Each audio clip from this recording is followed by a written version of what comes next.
आओ बच्चों, एक कहानी सुनो। एक देश में एक राजा था। राजा ने अपने महल के बाहर एक सुंदर घर बनवाया। इस घर में एक विशाल हॉल था। हॉल में बहुत सारे जानवर थे। वे जानवर सुबह से शाम तक रहते थे। शाम तक काम करने की शर्त यह थी कि राजा की रानी उन्हें दोपहर में खाना बनाकर खिलाए, लेकिन रानी बहुत आलसी महिला थी। वह हर दिन कोई न कोई बहाना ढूंढ लेती। कभी कभी तो ऐसा होता कि वह खाना ही नहीं बनाती और सारे जानवर भूखे मर जाते। एक दिन रानी को खाना बनाने में देर हो गई। जानवर काम करते करते थक गए थे और भूखे थे। उन सभी ने राजा से शिकायत की। राजा ने रानी को बुलाकर डांटा और कहा कि ये बेचारे जानवर दिन भर काम करके थक गए हैं और तुम्हें इनकी बिल्कुल भी परवाह नहीं है। ये तो बुरा है। रानी इस पर क्रोधित होकर महल छोड़कर नगर से दूर एक सराय में रहने लगी। वहां राजा और जानवरों को रानी के रोने से बहुत दुख हुआ। वे रानी के बिना बहुत दुखी थे। उनका काम में मन नहीं लगता था। अंत में वे सब एक साथ बैठे और सलाह करने लगे कि किसी भी तरह रानी को वापस लाया जाए। सुझाव दिया गया कि पहले पक्षी को भेजा जाए।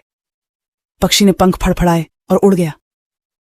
वह उड़ी उड़ी यहां तक कि सराय की दीवार पर बैठ गई और रानी से बोली, रानी, नाराज मत होइए, हम आपको चोट नहीं पहुंचाएंगे। भोजन की व्यवस्था हम स्वयं कर लेंगे। चलो महल चलें। रानी ने कहा, भाग जाओ, मैं नहीं आऊंगी। इसलिए उन्होंने बिल्ली भेजने का फैसला किया। बिल्ली चली गई। वह चलता रहा यहां तक कि सराय में भी प्रवेश किया। उसने रानी का विनम्रता से स्वागत किया और कहा, प्रिय रानी, हमने अपना पसंदीदा पक्षी भेजा है। वह जोर से चहचहाया। आप नहीं। सहमत हूं। चलो घर चलते हैं।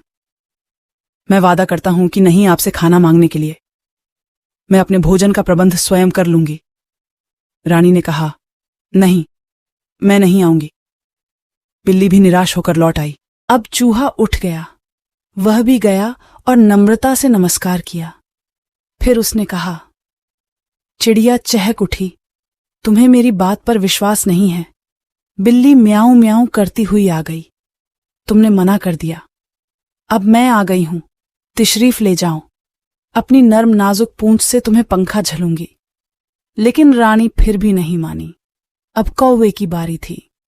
वह तेजी से उड़कर कांव कांव करता हुआ सराय में रानी के पास पहुंचा और बोला, रानी, चिड़िया चहकी, बिल्ली म्याऊं म्याऊं करती रही, चूहे ने पूंछ हिलाई, तुम फिर भी नहीं माने।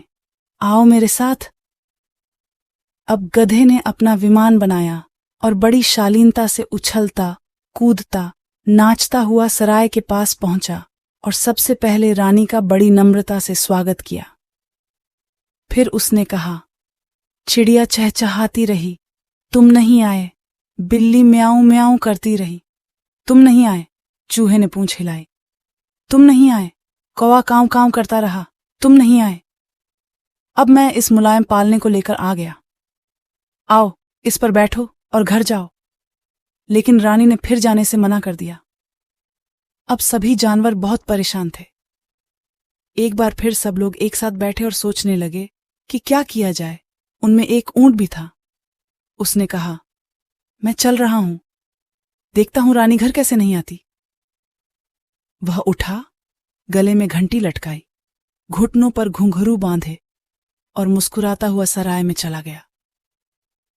वहां पहुंचकर वह खड़ा हो गया रानी के सामने और बोला, रानी, चिड़िया चहचहाती, बिल्ली म्याऊं म्याऊं करती, चूहा पूंछ हिलाता, कौवा कांव कांव करता, गधा चारा लाता।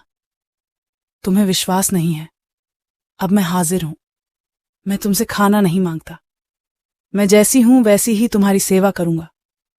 चलो घर चलो। रानी सिर झुकाकर सोचने लगी। सचमुच ऊंट बड़े काम का जानवर है। दिन रात चलता है, थकता नहीं, नाम नहीं लेता। कई दिनों तक बिना भोजन और पानी के जीवित रहता है।